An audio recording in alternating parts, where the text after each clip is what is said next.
Hello, everybody. Welcome to another episode of The Comic Source. I'm your host, Jace. And I'm Blake. And this is another Spawn Daily episode. We're up to episode or issue number 68 that we're talking about. I will remind everybody, because I think I haven't done it in a while, what we're doing here. So we will always do one regular issue of the Spawn series per episode. But when we cover some of the other tangential material, whether that be Curse of the Spawn or the Sam and Twitch miniseries or any of the other crossovers that Spawn is in, we'll likely condense it down and be covering 3, 4, 5, sometimes even 6 issues in one episode. So, if you're curious the order we're following, what you need to read, or what we're going to talk about next, you can go to the show notes, check out the Spawn reading order that Blake created. He's been putting even more work into it lately, adding more detail about why things are where they are. So, that's what we're doing. We're celebrating 30 years of Spawn, and the other part of this is that once we're done by the end of the year, we'll be able to read things like King Spawn and Scorched and Gunslinger Spawn, having all this backstory of Spawn, all this history of Spawn recently in our brains. Because I've never even actually read, unlike Blake, who has, I've never actually read the whole Spawn series, and I haven't read most of the crossover stuff either. So. With that being said, let me go ahead and do some fancy graphic stuff here and show you guys the issue that we're going to be talking about. You should see it on your screen there if you're checking us out on YouTube. Issue number 68 ended with a cliffhanger last time with 67, with Spawn getting his brains, use that quotes, brains, where's my brains blown out? The necroplasm that passed for his brains blown out. Yeah, and it's cold. It's cold in New York. So you got that cool Capullo cover, no pun intended, with the snow and whatnot. So as we look in the front cover here, we get the credits written by McFarlane. Whoops. Sorry about that. Written by McFarlane, pencils by Capullo, inks by McFarlane and Chance Wolfe, Orzechowski editing and lettering as usual, and Haberlin on Kemp on colors. And yeah, the summary, I basically just told it to you, right? Bums had a big philosophical conversation, which led to Blake and I having a big philosophical conversation. The nature of good and evil, heaven and hell, God and the devil. And when Spawn went to confront this new homeless guy we were introduced to, John, and found out that he was nothing more than a criminal, him and his buddies unloaded on Spawn with guns, with handguns, and took Spawn out. And if you're thinking, wait, what? Yeah, so were we, because Spawn, typically his cape will protect him, or the bullets won't affect him. But yeah, he went down. He went down, and that allowed John to blow his head off. So what's going on? Why is Al Simmons dead? Are we going to get a new Spawn? Yeah, that's what we're going to find out in this issue, I guess. So take it away, Blake. So starting off, we get this awesome shot of Spawn's brain, again, air quotations, because he doesn't really have brains. His necroplasmic body is very inconsistent when it comes to being anatomically correct. As we've seen several times in the past, for some reason, his necroplasmic body has an actual heart. It's been removed from him more than once, and so for some reason he also has brains. So it starts off this nice shot of his brain matter, and you can see there's like worms and stuff and necroplasm mixed in there. It's a nasty but really detailed and awesome bit of art. And it recaps us, talking about John and what happened and the situation that Spawn's in. Then it jumps over to Sam and Twitch and what they're up to. In the previous issue, we were introduced to a new character named Mrs. Byrd, who is their kind of only client that they've been able to regularly depend on. And here, this is the residence. This is the Byrd residence, and Mr. Byrd is unfortunately, it's real nasty, real messy. He seems to have been in the head, and it's so good. It's no good. Sam and Twitch are talking with the police and coordinating with them. It seems like these police officers are actually pretty chill. We've seen in the past that because of Twitch's history, they don't always get along with officers. They think that they're like traitors or whatever, and they cause trouble, yada yada. These guys seem good. So yeah, they're just doing the cop thing. They're doing the hard-boiled detective. They're collecting clues around the apartment, trying to bounce ideas off of each other. And one of the officers says that they hear noises coming from the back room, and so they approach the room very carefully. And once inside, they see Mrs. Byrd, and she's smoking her cigarette. She's got some alcohol open. She has a gun in the bed. And she's watching the X-Files. And people that tuned in the previous episode, she was kind of crazy. She definitely gave off those conspiracy theorists like insane vibes. She should be medicated. She isn't medicated, and she is having these delusions of, you know, aliens kidnapping her and doing things to her and then returning her, and she thinks that it's the alien that did this to her husband, and she's excited for the new X-Files movie. She's clearly not all there.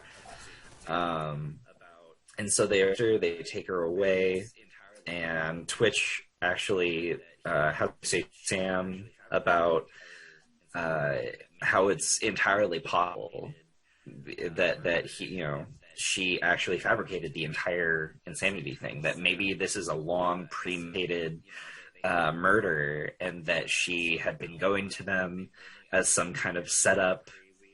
So, you know, they have a sort of alibi, like they've only ever known her to be crazy, and they can be witnesses that she's crazy, so she can essentially get an easier plea deal and, you know, get off with a minor sentence for murdering her husband. I don't know exactly how much info we have to go on based on that, but you know, it's an interesting hypothesis. Certainly, we've only ever seen her to be crazy. I'm not entirely sure where Twitch is coming up with this long, elaborate, premeditated murder.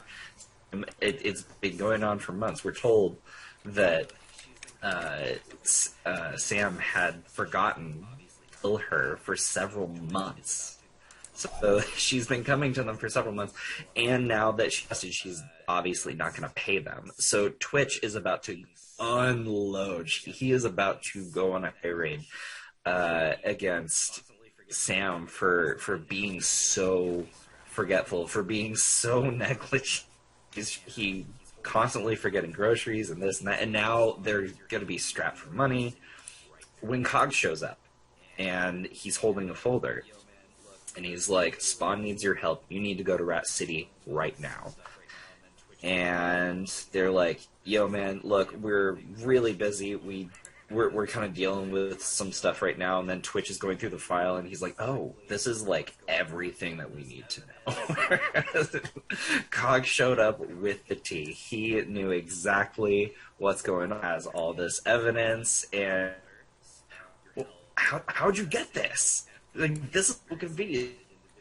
How'd you do this? And he's like, doesn't matter. Spawn your help. Go to that city. Help him. Very single-minded individual. Very goal-oriented. So Sam and Twitch, they go to Rat City. It's a complete line, having no idea what situation that they're about to walk into. Then we jump over to the alleys, and the lackeys of John, the individuals who were helping him do robberies and setting up other homeless people. I don't know if we talked about that in the previous episode, but they were actually doing these robberies and holding up pawn shops and things like that. And then when the police came around, they were scapegoating other homeless people and killing other homeless people and setting them up for failure. And that's really messed up. It's like, it's doubly mean, doubly evil. And so his lackeys the lackeys of John, they're struggling to pull Spawn. They're trying to get him to this wall. They want to string him up, to kind of show like, hey, this guy that you all worship, this guy that you looked up to, this guy you thought was your king, that was your helper, your protector. Yeah, we got him.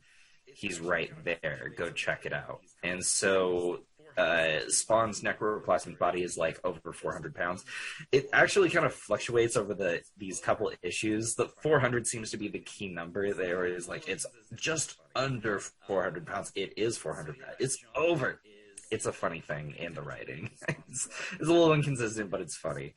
So yeah, John is like touching Spawn's blood. The necroplasm is like, this is weird. This is interesting. Why is it like this? Who bleeds green blood? And so he actually gets like a paper bag and like collects it all up. Meanwhile, one of the individuals from the previous issue, I believe his name is Eric, he kind of like tailed them and found out that, Spawn had just been murdered by John and his followers. And so he sprints back and, between gasping for air, he tells Bobby, Bootsy, and the other homeless people, like, Spawn's dead. John just shot him. Like, he's not getting back up. And then Bobby, like, if you've been following along, you know that Bobby and Spawn go way, way back. Early in the series, they connected. There was a whole arc where Bobby got shot in the head by Chapel, and Spawn resurrected him. Like they adore Spawn. And so hearing this news, Bobby immediately loses it. He's normally very chill, very calm, but he goes into a blind rage. He's like, God damn it, we're gonna get him. Nothing's gonna hold us back. These are our streets. Like they want vengeance. They want John's blood. So they get like pipes and chains and like, shambled weapons and stuff, and they go down an alley to try and find John. And then Eric, who's still trying to catch his breath, he falls behind, and it turns out that some of John's men had followed him, and they get the jump on him, and they're like, hey, it's not really nice to sell out your pals, is it? And he's like, look, guys, you guys, did something wrong, and I was just telling them, and they all surround him, and it tells us that it's going to be several days before anyone will find his shattered, decomposing body. It's very sad, because he was just trying to do the right thing. Yeah, brutal, man. Brutal. He was just like, hey, guys, he's our friend. Let's go avenge him. And, they got him. Yeah, McFarlane's keeping it real for sure. Mm-hmm. Even though it's a completely brand new character, we've never seen this Eric guy before, except in the previous issue.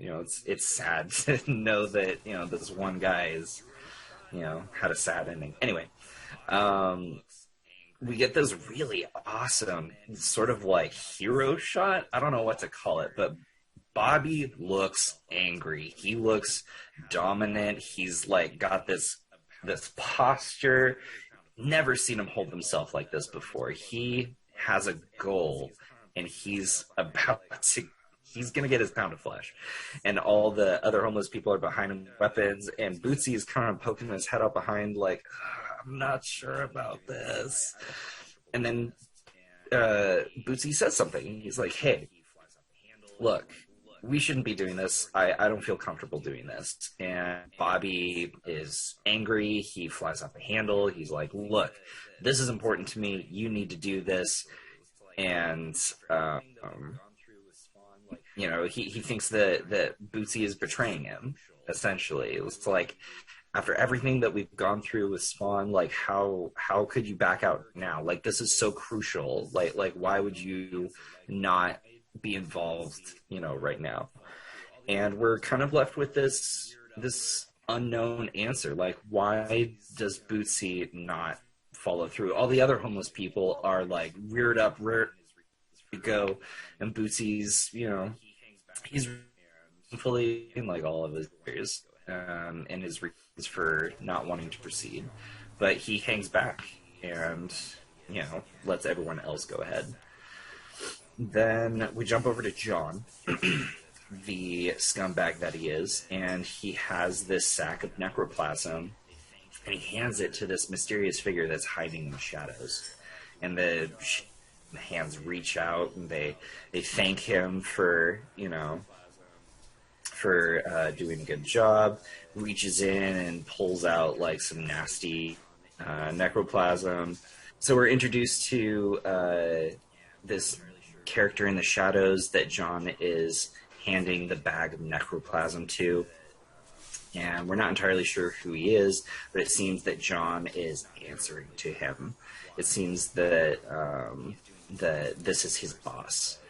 And he's not entirely sure why he's doing the things for this person, but he says that he has his reasons.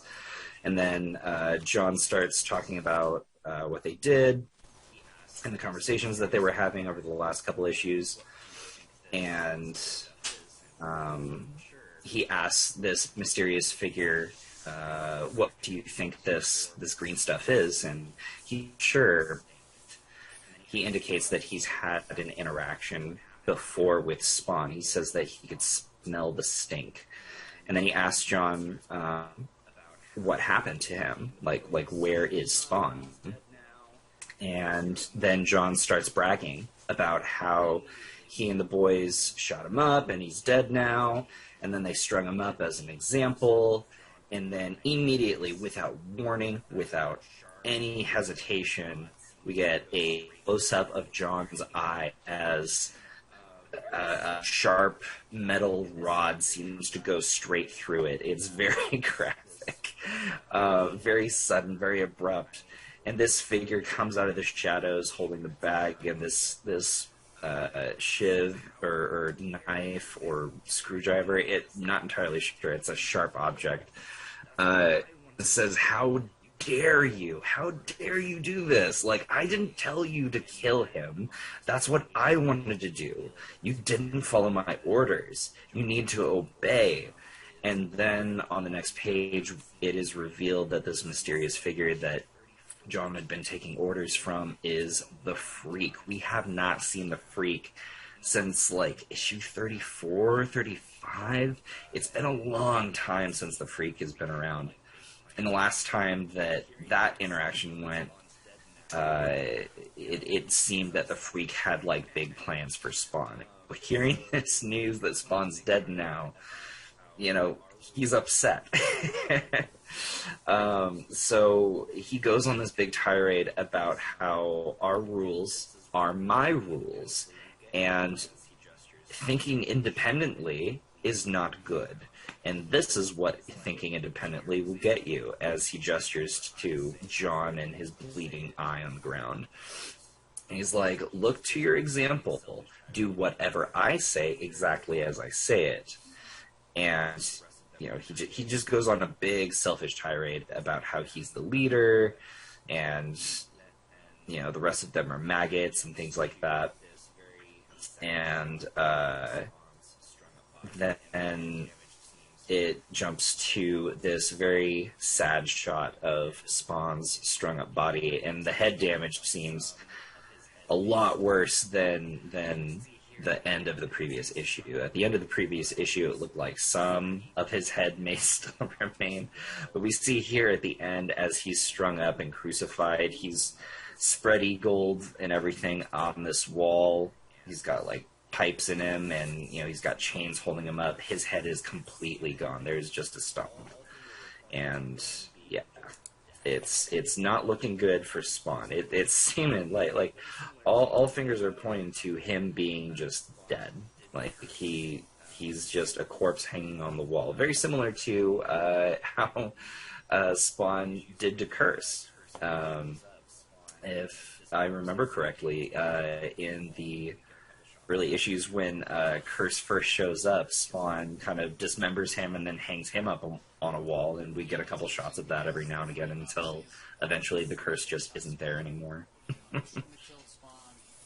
Yeah, it's interesting because the Freak obviously is a freak, and he talks about you know, you shouldn't have killed Spawn. He should have been left for me. And now that he has, you know, these walls have eyes, and you know his people will be coming, and it's not entirely clear. It's like, okay, so when you say both sides know what you've done, is he talking like his side and their side? I mean, because obviously his side knows. It was like, we must prepare ourselves. You're going to be blinded by their emotions. They're going to, they're going to start their assault, and their 200 will be surrounded by our 2,000. 200. Spawn knows like 8 people, dude. Like, I don't know what this guy's talking about. Or is he hinting at some greater boss? Is he not the big boss? Yeah, I don't know. It's all sort of wrapped up and weird, but yeah. The way I kind of interpreted it was, he's crazy. Yeah. Like, at no point has this guy ever had, like, you know, he's off his rocker. So the both sides comment, I had to think about it. I think he's referring to the police and the other homeless people. Yeah, that could. That's what I think he's referring to. Yeah, that could be as well. So, yeah, another issue with not a ton of action. Obviously, we get the crazy Mrs. Byrd, which, you know, Twitch's theory of her just trying to establish her insanity from the start is not so far-fetched. I mean, that's been done before by criminals, but she doesn't really seem capable of that, if I'm being honest. Yeah. So I don't know. It's kind of hard to say. Like jumping back to that is, we haven't, like, the audience, the readers, were never given any kind of, like, reason to believe that might be the case. We've only seen her crazy. Yep. And yeah, there's a precedent for, you know, cases like that in the past, but the reader wouldn't necessarily know that. Like, the story just presented us with a crazy person, and then Twitch is like, oh yeah, this is actually probably just this really long, elaborate scam against us, and that she's actually, like, this murderer genius. But, well, what's interesting about it, though, is, I mean, just, like, so McFarlane's got to be putting that in there for a reason. It's got to pay off at some point. It can't just be, you know, he's not going to devote this much real estate on the page to, okay, well, if people are wondering how Sam and Twitch are paying their bills, here, let me invent some crazy woman. So it's got to pay off at some point, especially because she's talking about really out there stuff like aliens and whatnot. I don't know, maybe Malbolgia, maybe the Violator, somebody like that's visited her, so... And then the other thing that I'm really curious about, beyond kind of the main story with the Freak and John and these minions, is, like, what are Sam and Twitch going to do what Cog asked? Are they going to go to Rat City? Are they going to try to find him? What will they do when they do find Spawn and his head has been literally blown off? Like what do you do? Yeah. You know, you can't you try to glue it back on with the green slime? Like, you know, what are they going to do? Why is Cog even sending them there? Yeah, so there's still a lot that's up in the air after this one, but they've seen him recover from very lethal damage before. I think the first time that they meet is in Rat City when Harry's being attacked by Overkill, I think. Yep. I think some of that mixed up. But yeah, like they can him recover from, you know, lethal damage in the past. So, you know, who knows? Maybe they think that he'll just walk it off. Yeah, maybe so. Yeah, and I wasn't super excited to see the Freak again. Like his character, I mean, he hasn't been fleshed out, so I don't mind seeing him. Maybe we'll get a little more backstory and detail or whatever. And I think he's got a fantastic design from Capullo. But maybe it's because we haven't gotten enough of him and he's not really fully realized in my mind as a character that when he showed up, I was like, oh, the Freak. Okay, I guess. We haven't seen him in a while. Hopefully, he's just not interesting to me at this point. So, but again, don't think he's been developed. I agree. Like, he had, like, 1 or 2 issues, and then there's this arc. And it's like, okay, cool. Like when we first meet him, he's almost set up to be like a sympathetic character because we're, you know, from his perspective, he tells Spawn, he tells the reader that he has this tragic backstory where the Dr. Delirium like experimented on him and turned him into this freak, and he was gone for years, and then his family was murdered by his lackeys and his goons, and so he was on like a revenge quest, and then Spawn helped him get his revenge by breaking into that lab, and then the freak killed Dr. Delirium. And then they parties at the end, and it seemed like the freak had malicious intent towards Spawn, like, oh, I've got plans for you. I hope we'll see each other again, or something like that. And it's been silence ever since. Like again, back like 30 or 40 issues. So it's like, where has he been that whole time? What has he been doing? We didn't get any like check-ins like we did with Cygor. Cygor, we actually got in every once in a while. Like after he was first introduced, like every 1 or 2 issues, it'd been and be like, oh, yep, he's still on his way to New York. 1 or 2 issues, whoop, there's Cygor again. He's still on his way to New York, but now he's eating some truck stop, people. And we never got that with the freak, so it feels very out of level. Suddenly be here. He's returned, and he's got some goons working for him, and we're not entirely sure like what his like goals are. Like John and the other people, his lackeys were like, yeah, we're gonna break into pawn shops and get a few dollars and stuff like that. Like, is that the freak telling them to do that? Or, I don't know. It's very unclear. It's very unclear, and the sad answer is we don't get a ton of clear answers. The freak is the freak. He's a creature of chaos, and he's doing what he wants. And clearly these people are afraid enough to do what he wants because they don't want stuff that doesn't belong in their eye. Yeah, exactly. They don't want to get stabbed in the eye. Last thing I'll say about the issue is I have a feeling this was probably a good one for Capullo to draw in terms of like it probably went relatively quickly because there's not a ton of action scenes to like block out. And since a lot of it takes place in the dark, he gets to use a lot of dark backgrounds where he doesn't have to put a lot of detail. So I imagine he had a pretty good time doing it. I mean, that last picture of headless Spawn strung up is fantastic, but even that, you get quite a bit of shadow. So I bet he was able to kind of get caught up on a lot of things by doing this issue. And I don't mean to say that like he didn't do a good job. I think he did a fantastic job. And with all the blacks spotted out in this issue, it really gives it this menacing tone. Like, this is a dark, dark issue, which Al Simmons is dead. It should be a dark issue, so it really works on a lot of levels in terms of the artwork. So, fantastic job. Lots of great shots in here. I especially love the art. Everything surrounding Mrs. Byrd. Mrs. Byrd is like a very interesting character for the reason that I feel like everybody has seen a Mrs. Byrd at some point in their life. So when they see her in this story, it's like, oh, I know exactly what she looks like. I know exactly who that person is. And I just feel like he captures that kind of crazy conspiracy theorist look in her eye. Like, she's just off her rocker. And there's this shot with Bobby and the homeless people behind him.